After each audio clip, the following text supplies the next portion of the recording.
Hello, welcome. I'm so happy to see you. Welcome to coming to my very nice, I don't know what. I don't even know what kind of accent I'm trying to do. So many different kinds. And maybe, who knows. Okay.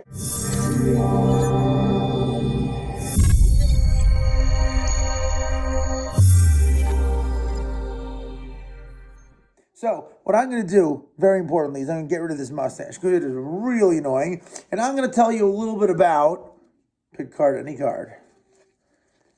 How about this one? Ooh, nice. That is some trick. I looked at the ace and I picked the ace. Wow. So, I ate some of the mustache, I think. You might wonder, what do Jews believe in? What are the things that Jews believe? So I'm going to give you a very quick, 5 minutes or less, hopefully, crash course in the 13 main principles that Jews believe in, 13 main beliefs that we have. And then you'll be able to look at the Kahoot and challenge your knowledge. I also have a really nice piece that will be linked to in the comments section as well, or a graphic that you can download, you can print out. So the 13 principles are divided into three main things. Number one is understanding God. If there's a God and who he is and what kind of stuff God does. If you don't believe that stuff, well, Judaism doesn't start. The second thing that's really important is recognizing that there's a Torah, meaning God gave us instruction. God isn't just floating out there somewhere, but God has a plan for us. He has guidance for us. And the third thing is that God cares about what we do, and there are positive or negative consequences to our actions, okay? So those are going to be the three categories. Number one, there's God. Number two, he has guidance for us. Number three, there are consequences. All right, so here's the way it's going to go.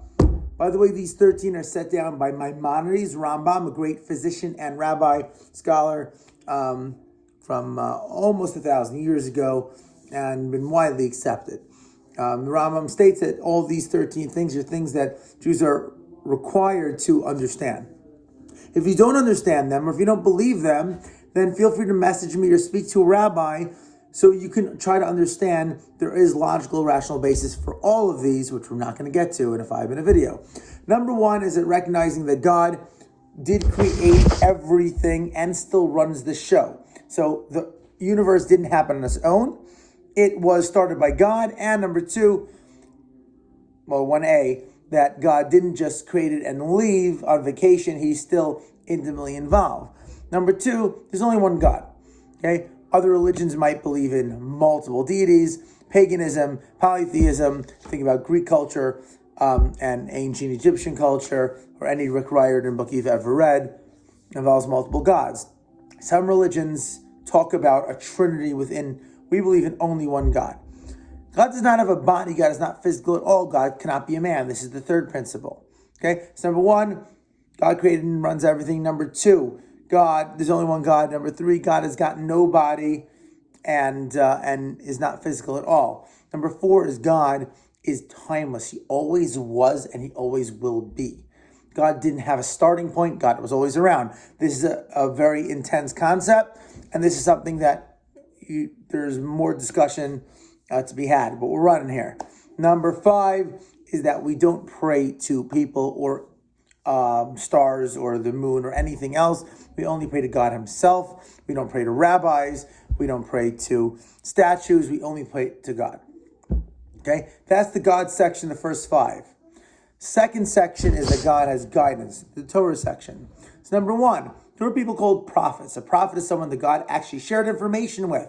Okay, Moses, as an example, Abraham, Samuel, Elijah. We're going to have Passover soon, right? Elijah the prophet. These are people God communicated with and communicated with us through them. Number two, second section is that God has guidance, the Torah section. So number one, there are people called prophets. A prophet is someone that God actually shared information with. Okay, Moses, as an example, Abraham, Samuel, Elijah. We're going to have Passover soon, right? Elijah the prophet. These are people God communicated with and communicated with us through them. Number two is that Moses is the greatest prophet. This is important because another prophet can't go and negate what's in the Torah. Moses' prophecy is the end game. Moses is the main prophet. So I just got to plug myself in here. There we go. Yeah, that was completely pointless and useless, but hey, it was fine.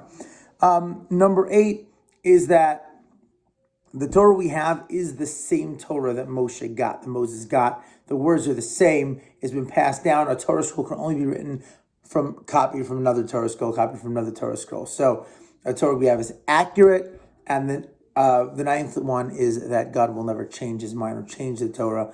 There is only one Torah. Okay, that's the Torah section. We'll review them all briefly at the end. Number 10 is that God knows what we do. God has computer screens all over the place. He's got video security monitors and audio coverage.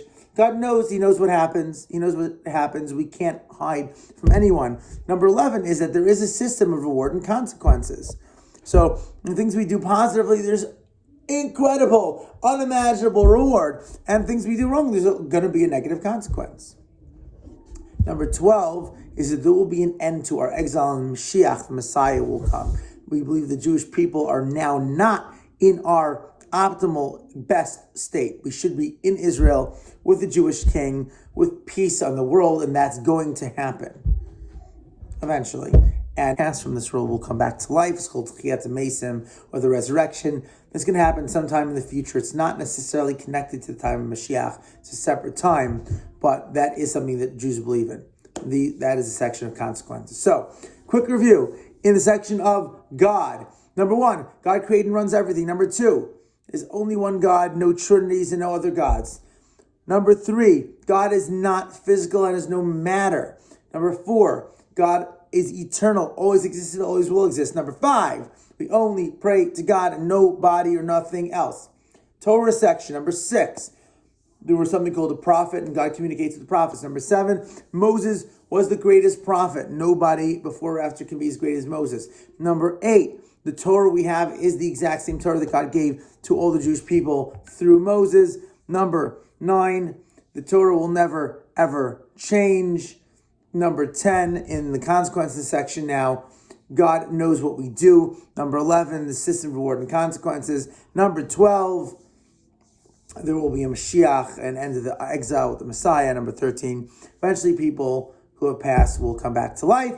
That was very, very briefly what Jews believe. Now spend the next 30 or 40 years trying to understand them and learning them, and hopefully you'll understand a little bit. And I hope that was kind of clear.